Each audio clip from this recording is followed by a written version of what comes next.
instant. "You mean as far and away the biggest of the lot, that sort of thing?" Corvick almost groaned.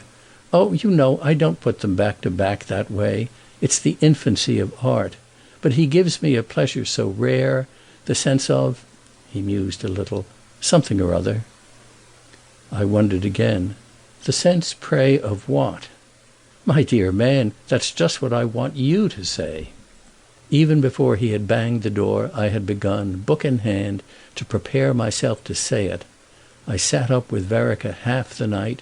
Corvick couldn't have done more than that.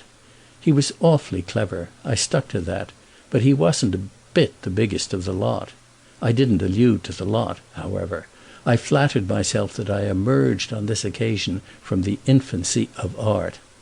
"It's all right," they declared vividly at the office, and when the number appeared I felt there was a basis on which I could meet the great man. It gave me confidence for a day or two. Then that confidence dropped. I had fancied him reading it with relish, but if Corvick wasn't satisfied, how could Vereker himself be? I reflected indeed that the heat of the admirer was sometimes grosser even than the appetite of the scribe. Corvick, at all events, wrote me from Paris a little ill-humouredly. Mrs. Erme was pulling round, and I hadn't at all said what Vereker gave him the sense of. End of Chapter 1.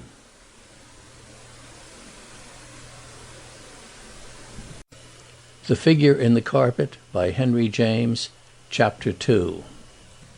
The effect of my visit to Bridges was to turn me out for more profundity.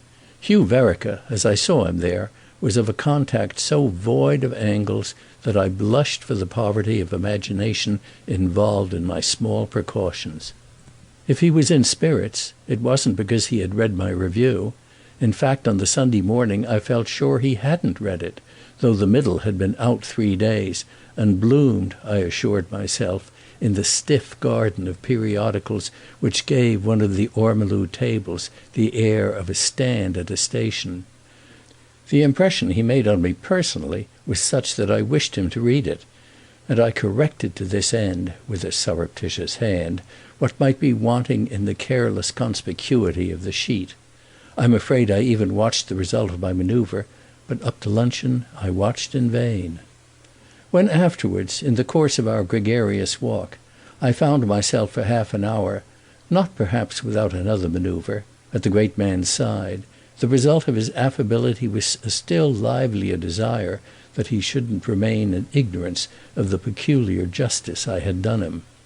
It wasn't that he seemed to thirst for justice. On the contrary, I hadn't yet caught in his talk the faintest grunt of a grudge, a note for which my young experience had already given me an ear. Of late he had had more recognition, and it was pleasant, as we used to say in the Middle, to see how it drew him out. He wasn't of course popular, but I judged one of the sources of his good humour to be precisely that his success was independent of that. He had none the less become in a manner the fashion.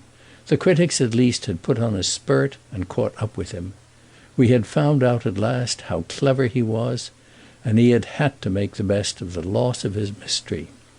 I was strongly tempted, as I walked beside him, to let him know how much of that unveiling was my act, and there was a moment when I probably should have done so, had not one of the ladies of our party, snatching a place at his other elbow, just then appealed to him in a spirit comparatively selfish. It was very discouraging. I almost felt the liberty had been taken with myself. I had had on my tongue's end, for my own part, a phrase or two about the right word at the right time, but later on I was glad not to have spoken, for when on our return we clustered at tea, I perceived Lady Jane, who had not been out with us, brandishing the middle with her longest arm.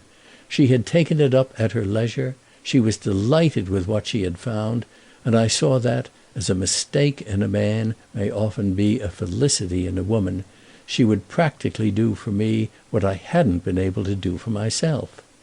Some sweet little truths that needed to be spoken, I heard her declare, thrusting the paper at a rather bewildered couple by the fireplace.